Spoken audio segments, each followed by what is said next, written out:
This is WAAY 31 Law Call. Good evening and welcome to WAAY 31 Law Call. I'm Sharon Joviet. Tonight it's Ask Us Anything night, but we're also especially interested in your thoughts about some of the legal issues that are in the news right now. So your comments or your questions about things, everything from what constitutes a lawful order for the military. A lot of that's coming up in the news these days. The Epstein case and files, we're curious if you have thoughts on that, the legal issues that are behind that. But it's also Ask Us Anything night. So if you've got questions about car accidents, a medical case where someone got poor medical treatment, or a pharmacy drug that was given to, the medication given to you wrongly, and you were injured from that, call in. The 31 Law Call number, 256-536-0077. You can call in, or you can text us your question to that same number if you're shy and don't want to be on the air, but we love talking to you live too. You text it, 256-536-0077. You can also email a question on any legal topic any day of the week. You send it to lawcall@waytv.com, and when we get to a show that's on point, we pull out some of your email questions. We've got some of your email questions tonight. We've also got Will League from Timberlake, League & Brooks. Good to have you here tonight. Sharon, glad to be here. We've got Thanksgiving coming up. A lot of people on the road. Yes. So we'll be talking about, you know, it's Ask Us Anything night. I think our producer said legal issues in the news. James Comey, we got a grand jury issue. The president may veto well, he can veto. We'll see what happens there. If anybody's got any questions, be brave. 536-0077 for text, or give us a shout. So, you know, we're going to talk about some of those issues if we get the questions or what people want to talk about. While we get some of your calls locked in, we've got some video for you tonight. You make the law call on this one. Okay, this is a bit crazy. This is bizarre. You don't want to be the lady sitting on this bench right here as they're picking up the trash. What was it? Was the garbage can, maybe it's chained to the, because it doesn't look like they're attached. It's too close. I mean, I think, look, the claw grabs the bench itself, and the garbage can's too close to the bench. Oh, is that what's happening? If anybody's ever putting two garbage cans out on the street, you kind of make them far enough apart where that claw can get them. Now, that's tough, man. What do you make of that? So she's sitting there minding her own business, or he. Can't really tell. I would have been getting up if I were her, but she didn't. And I believe that she's fine after this, but if you had injuries from something like this, what do you think about this as a personal injury attorney? What do you see? Is it the city that pays for that garbage truck, or is it the garbage truck operator? Is it a private company, or is it through the city? Okay, so a couple different things. If it's a private company, their employees are liable if they're negligent. So they were supposed to grab the garbage can, didn't. It was an accident. It wasn't on purpose, but still, that's negligence. Would a reasonable operator, you know, grab the bench and throw the bench over with the lady on it? So I think a jury would say, hey, that's negligent, not criminal, but there is some liability there. Let's say that's a municipality against a city. Then you have to comply with the statute of non-claims. It's like an internal statute of limitations. Sometimes it's a year, sometimes it's 6 months. And, you know, if you have a claim against the city, you have to file a claim, make sure they know within that time frame, and then you got to deal with immunities. Oftentimes cities have discretionary immunity, where if an officer or an employee is following the law and is able to use discretion under that law, a lot of times the law will provide them immunity. In this case, probably immunity wouldn't apply. Okay. But again, when you have a municipality, a city, they're going to have caps, damage caps, but also some immunity arguments to make. So that's something to be aware of. You know, a lot of people see something like that and they say, do I have a lawsuit? Right. It matters whether she was actually injured, right? I mean, it's terrible. It's terrible. Right. But if she was fine, does she have a lawsuit? Well, I mean, if there was property damage, I mean, if she damaged her phone, and this, that, and the other, you know, technically she would. You know, the injuries, you got to have a doctor testify to the reasonableness of the injuries. Are they related to that particular incident? Are the bills, you know, to treat those injuries, are those related? So you have to have expert testimony to come in to talk about that and testify to those issues. And then there is a claim to be made. And, you know, you have to look at different laws for the municipalities than you would a private company in terms of different standards and immunity standards. The booth says they at least owe her a cup of coffee. Yes, they do, Brian. I think that was Brian back there. So we've got callers waiting. We've got Deborah on the line with a question or comment from Huntsville. Hi, Deborah. Thanks for calling. What are your thoughts tonight? Hi, thank you. Sure. I was calling to see if there's anything that can be done about these telemarketers calling constantly harassing us about the Medicare Advantage plans and end-of-life insurance. She's constantly getting calls from telemarketers. Can she do something about their pesty? Can she do something about telemarketers? Man, so calling your cell phone? Calling your cell phone, Okay. Deborah? On house phone, All right, so the work Federal phone, Trade it doesn't Commission matter. They and the government, they had this a good handle on it a few years ago. Yeah. Something slipped. I don't know if the federal government has loosened the reins on oversight. You know, contact your state senator. I'd contact the House of Representatives. It's a federal issue, and the Federal Trade Commission can put limits on these types of invading calls, and they had a good handle on it. Yeah. For a while, and then I think they gutted that particular, DOJ gutted that department. Yeah. So thank you, Elon Musk, but get ready. I mean, everybody's wanting you to respond to the Nigerian prince. Everybody wants to, sign you up as a marine biologist and all those things. And you can block those numbers and continually, report it as junk to your cell phone provider and contact your federal representative. And Deborah had just come and she says it's her home phone as well. I have aunts that have that tell me they're constantly getting calls to the home phone. That the home phone, almost all the calls coming in are telemarketers, spam, it's something like that. So Right. Home phone numbers too. I wish we could do something about it. We got this email question before we take a break. This is the second one. This is from Jason. Jason says, is the city's responsibility for fixing potholes? All the ones on my way to and from work are killing my car, and I know the mayor's office is not up for paying my repair bill.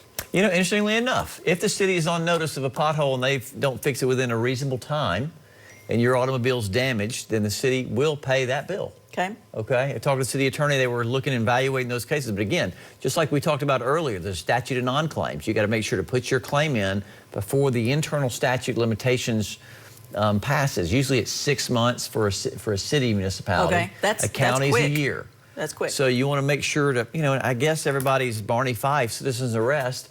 But, if it's a pothole on your way to and from, contact the city, let them know about it. Street lights out, let them know about it. If they don't know about it, they can't fix it. So oftentimes it comes down to notice and, was it out or there a reasonable amount of time for them to have fixed it. And so those are the things to look at. How about interstate? Like 565's got a lot of work being done on it, and they've got those grooves in the road. It seems to pull your car one way or the other. Right. Is that city, municipality? Is that state? I think it's going to be state in conjunction with the federal. So Okay. you want to start with the state and then Okay. work your way up. Okay. We're going to take a break. We'll be right back. I know we've got callers waiting. Patricia, you're next up. Stay with us. We're going to take a quick break and be right back answering your questions and comments tonight. All kinds of legal issues in the news.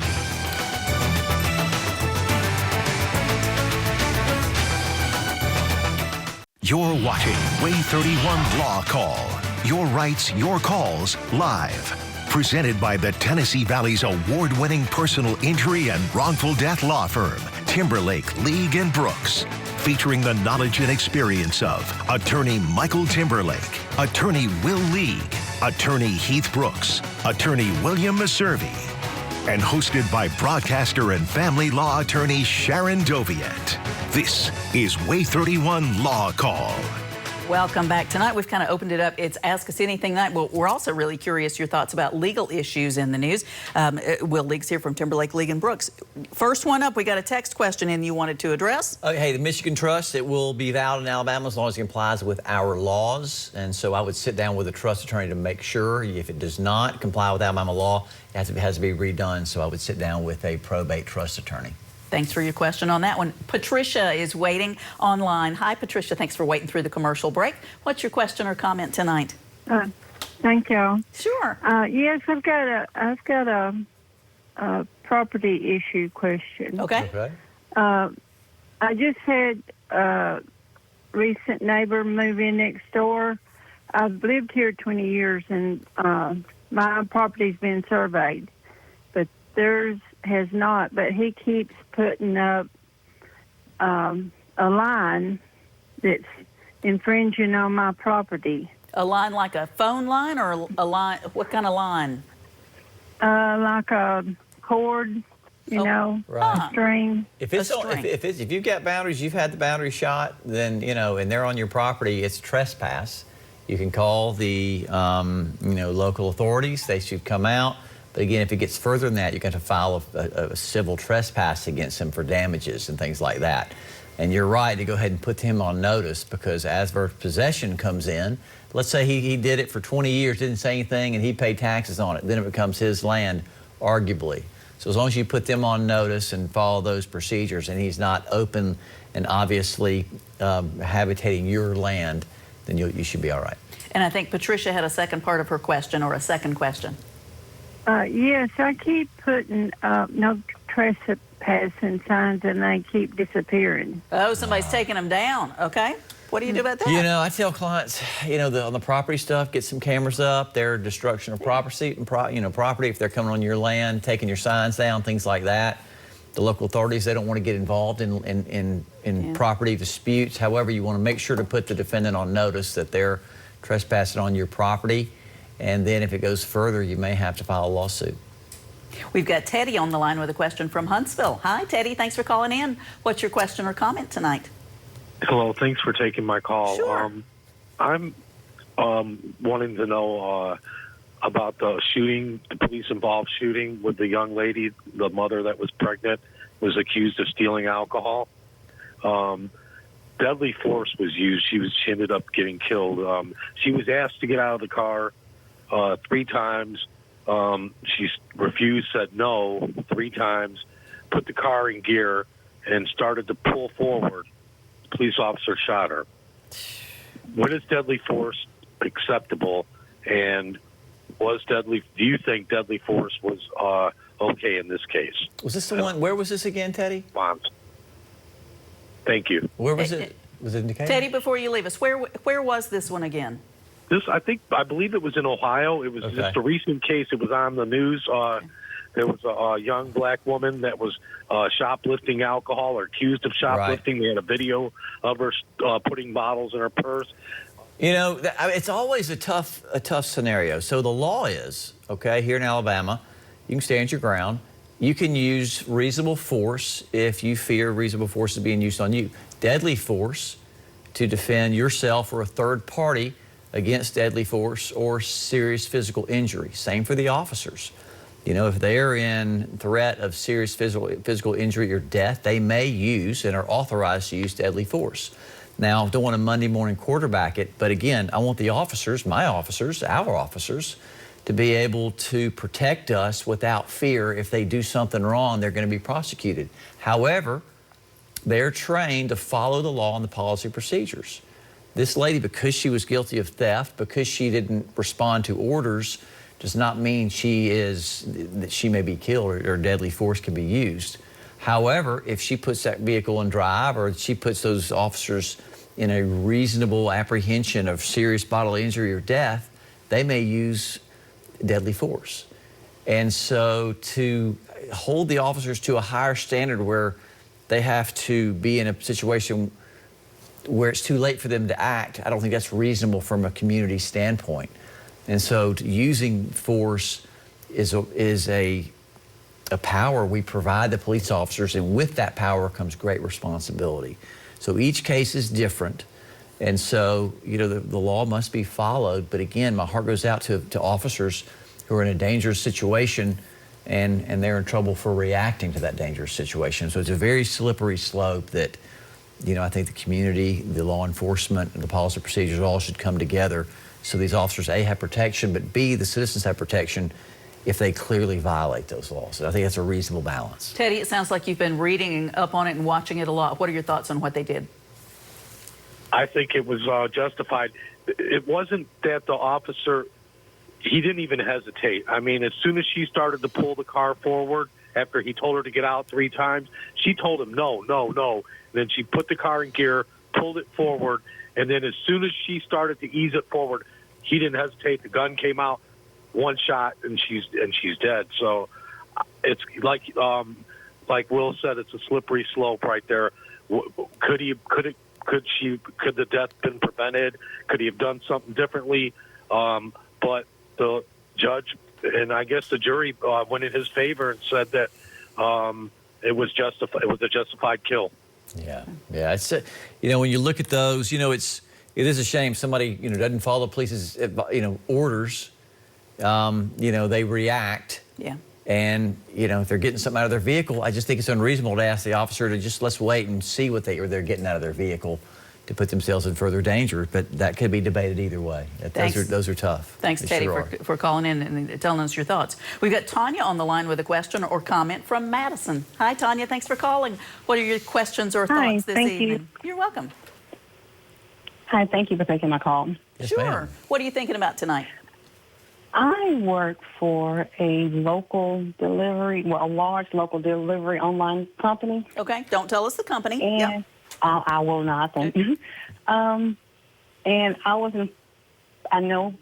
told, of course, take out to clock out for my lunch, which is no problem. And now I am told that I need to clock out to fill the delivery truck up with gas. Is that legal? Well, it sounds like you're furthering your employer's interests. And so I don't think that's right. Is it legal? What's the contract say? Is there something in your employment contract that we don't know about? Does it provide that you're compensated for that? But I don't think they can direct you when you're outside of company time as long as you comply with the policy and procedures. So each case is different. We'd have to look at your particular employment contract. If there's not one, what's the agreement? But again, if you're an hourly employee, typically you wouldn't be able, or they can't, direct your time unless they've got some sort of agreement outside of that. I don't think that's gonna hold up.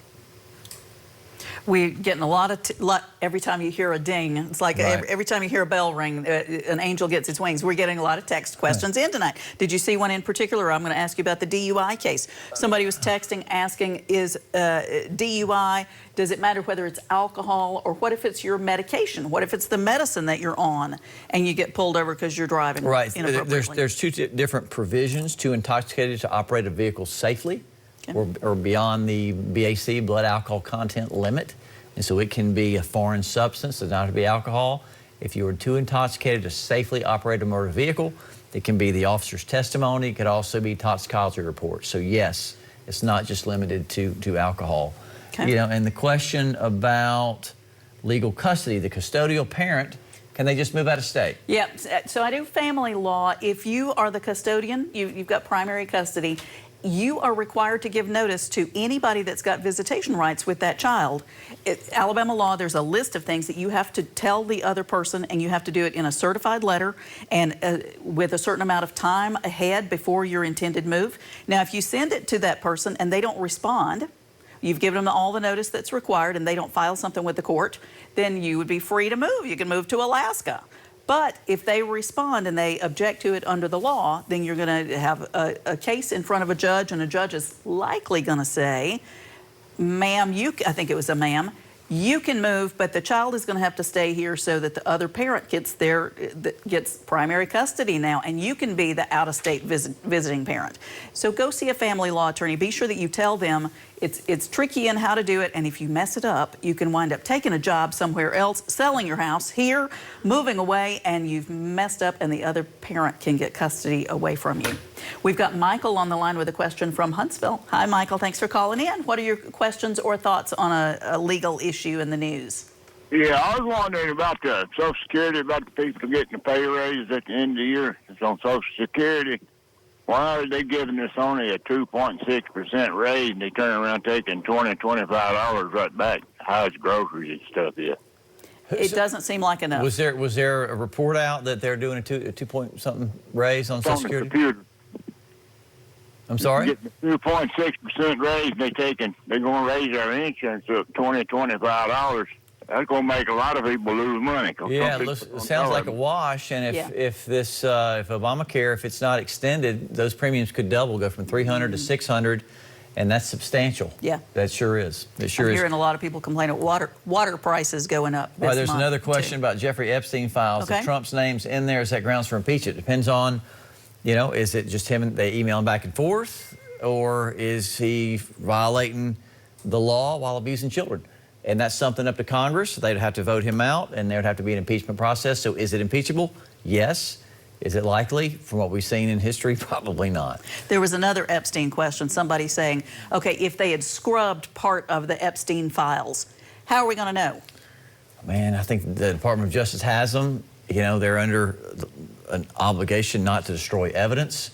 You know, they are going to redact names, you know, to protect folks. We'll look and see what that redaction looks like.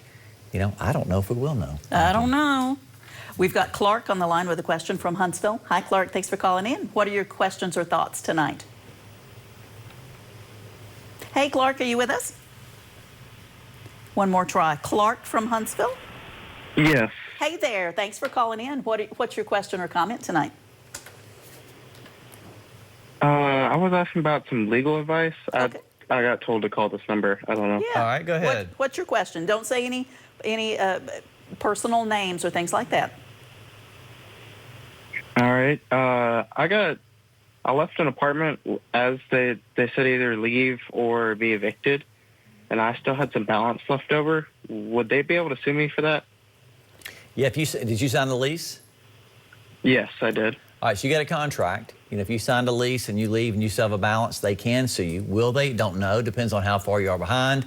If they've already leased the property, you know, how organized are they? But yes, they can. It'd be a breach of contract claim. You know, you've got deposit, you've got, you know, other things. If you're supposed to pay rent, you've got a balance, you have to satisfy that, or you can be civilly liable if they choose to file a lawsuit against you. How many months were left on your lease, Clark? I think about 4. Okay. Yep. That's a long That can lease. add up. Yeah. Okay. So now you might be able to sublease it if there's a sublease issue. If there's not a provision in the contract that says you cannot sublease, you should be able to, and that lease would mitigate or lessen your damages. Okay. We're going to take a break. Be right back. Answer more of your questions tonight.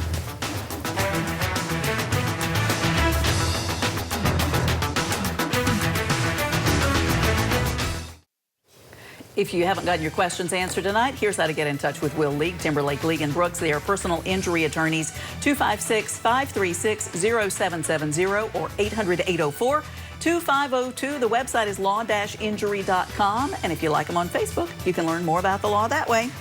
And our very own Sharon Dovitt, family law attorney, child support and divorce, 539-7337, SharonFamilyLaw.com. You had a special guest at the office this week? We did. Oh, my sweet daughter came and had lunch with me. She's on her lunch break, and so yeah, that's there at the desk. And pretty girl, smart girl. Yeah. Are any of your kids going to become lawyers? You know what? I got one in law school right now. You do? Sure I do. didn't realize that. Sure do. Yeah, Sure good. do. So traveling right down the path. Here we go. I tried with mine. None. Thank you for all your calls and questions, and we'll see you next week. Good night. Short broadcast, Sharon.